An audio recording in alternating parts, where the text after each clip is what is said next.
Well, Democrats vote no, 100% no. Democrats vote 100% in opposition to guaranteeing equal protection of the law for all citizens. Republicans voted 94%. That's 1866. Okay.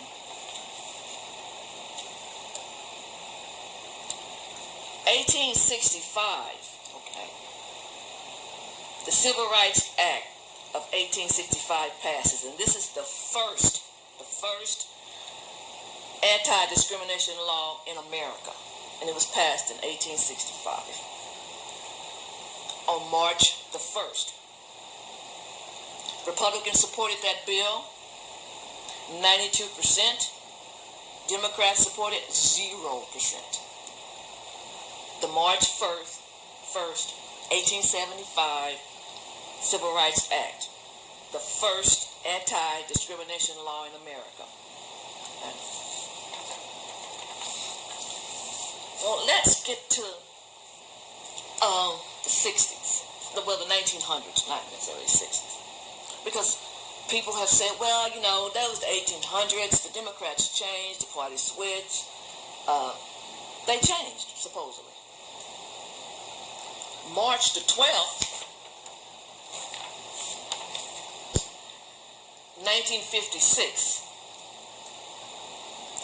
97 Democrats in Congress condemned the Supreme Court decision in the Brown versus Board of Education, and they pledged to continue segregation. Didn't matter. 97 Democrats condemned it. This is March the 12th, 1956, and this is the Brown versus the Board of Education. November the 6th, 1956, Martin Luther King Jr. and Ralph Abernathy vote for Republican Dwight Eisenhower for president. Martin Luther King Jr. and Abernathy.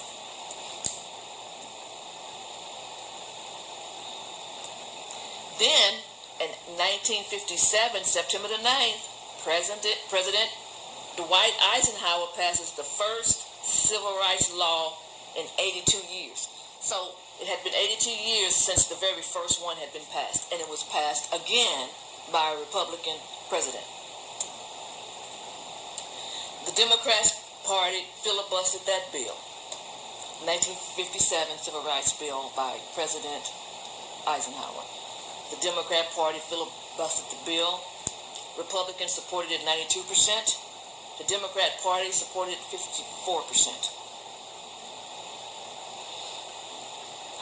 And on September 24th, 1957, now at this time, President Eisenhower, he deploys the 82nd Airborne Division to Little Rock, Arkansas, to force the Democrat governor to integrate the public schools. This is September 24th, 1957. Okay? June 23rd, 1958, President Dwight Eisenhower meets with Martin Luther King Jr. and other African American leaders to discuss plans to advance civil rights. July 27th, 1960, at the Republican National Convention, Vice President and eventually President nominee Richard Nixon. Richard Nixon was the Vice President of Eisenhower. Okay. So now he's a presidential nominee. And at the National Republican Convention, Nixon insists on a strong civil rights plank in the Republicans' platform. This is July 27, 1960. Now,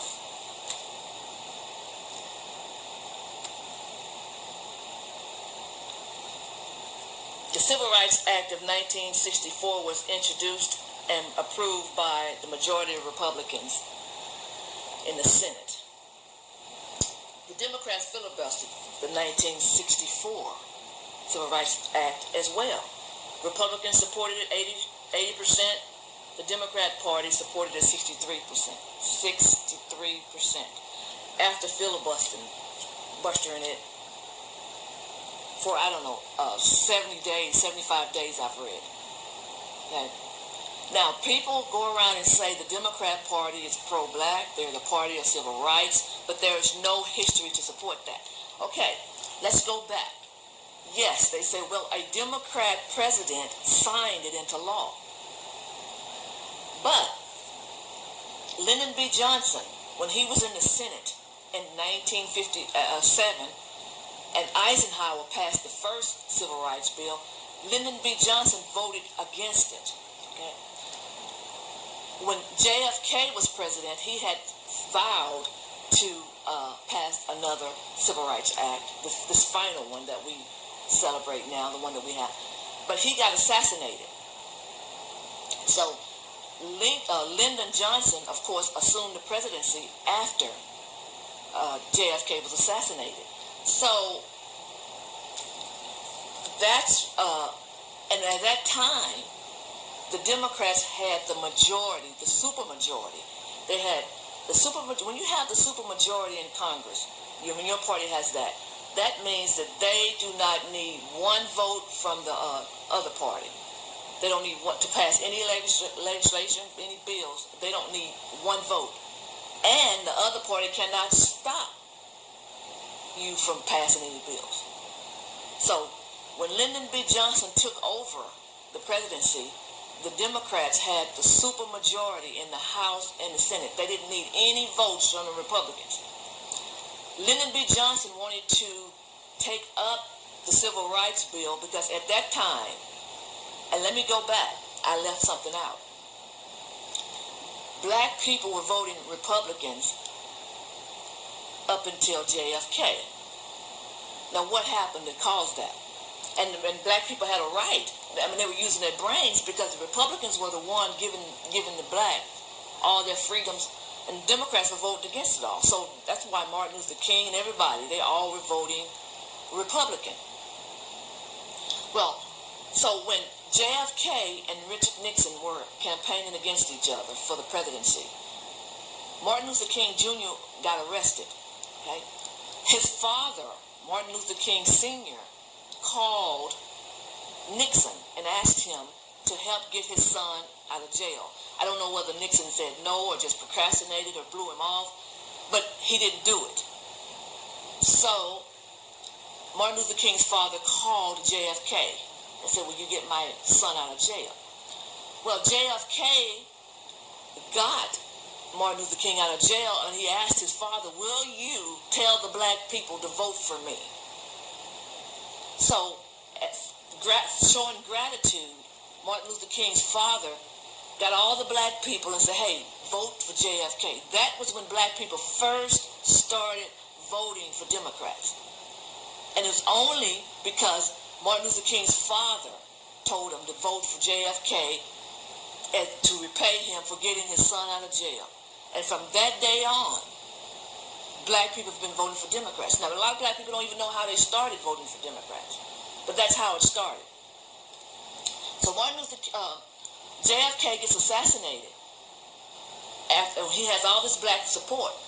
Lyndon B. Johnson wanted to keep the black support. So what he did was that was the only reason he wanted to take up civil rights. But his racist party, and he himself was racist, because like I say, he voted against it, the first one in 1957 when he was in the Senate. But he was trying to keep the black vote. But he couldn't even get his own party to push the bill. So what he had to do was he had to go to the Senate minority leader, Senator Everett Durskin, which was a Republican, and said, could you get this bill through Congress so we can vote on it? So he couldn't even get his party, who held the supermajority that didn't need one vote from the Republicans, to even pass the bill or even vote on it or get it through Congress. So you have a Democrat president with the supermajority in Congress that has to go to the minority, Senate minority leader, which is a Republican, to get the bill even through Congress to get voted on. So Senator Everett Durskin gets the bill through Congress, but at the same time, the Democrats are filibustering it because they do not want the Civil Rights. This is the 1964 Civil Rights Act. That's only 54 years ago. So if the Democrat Party changed and the Republican Party and they switched, can you tell me exactly when that supposedly happened? What date was it? Because as late as 1964, they were still trying to keep black people from having rights. And then we're going to go to the Voting Rights Act of 1965. I love this one. Because, see, the Voting Rights Act was another Republican-led bill. It abolished on August the 6th, 1965, that's only 53 years ago, people. The Voting Rights Act was passed, and it abolished literacy tests and other measures devised by the Democrat Party to prevent African Americans from voting. Of course, it was highly opposed by the Democrats, and the only reason it passed because it was highly supported by Republicans. So that's 1965. That's 53 years ago. So can somebody explain to me when exactly did the Democrat Party start loving black people? When did they start supporting black people? That was the Civil Rights Act of 1964 and the Voting Rights Act of 1965 was the last major laws that gave black people freedom. Those were the last ones. And we hadn't really needed any more because that settled it. The 1964 Civil Rights Act gave everybody, woman, man, you name it, everybody had rights. So when exactly did the Democrats start supporting black people? Okay. So they have a lot to apologize for. I'm waiting for the Democrat Party because they claim they switched parties and the Democrats are now to love black people and the Republicans are supposedly racist and there is no history to support any of that. But to prove that they haven't changed, why haven't they stood up and apologized for Jim Crow to the black people? Why haven't the Democrats apologized for starting the Civil War? Because, see, the Civil War was because the South wouldn't give up the slaves. The other part of the country had given up slavery just through President writing letters of laws, even though they voted on it, they just wrote laws and said, okay, slavery is abolished. Except the South. That didn't work with the South. The South refused. The Democrats in the South, because all the Democrats were in the South. The Republicans were in the North. So the Democrats started a civil war because they wanted to hold on to slavery. Over 700,000 lives, black and white, were lost fighting this civil war, trying to end slavery. So I want the Democrat Party, if you change, so when somebody says they've changed, they admit things and they apologize. When will the Democrat Party apologize for slavery? When will they apologize for enacting the KKK? When will they apologize to black Americans for enacting these literacy tests, trying to stop black people from voting, and for segregation, for enacting Jim Crow laws? When are they going to apologize for that? Because if they really changed, they would apologize for it.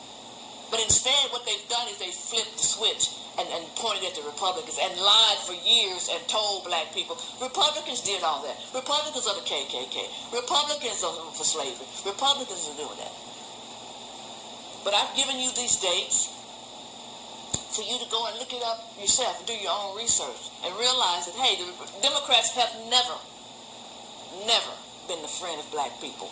And so, getting back to the Civil Rights Act, so Lyndon B. Johnson had all of these black voters and he wanted to keep them. So what did he do next? After the Civil Rights Act passed, that's when he started all this welfare society, where he was given, because he said, and everybody's heard that quote, and nobody has debunked or refuted that quote, where he said he'd have the black ends voting for Democrats for 200 years. He meant that. So once they got the black vote, they had to find a way to keep it. But this is the thing. The way they wanted to keep it was still in a slavery-like way.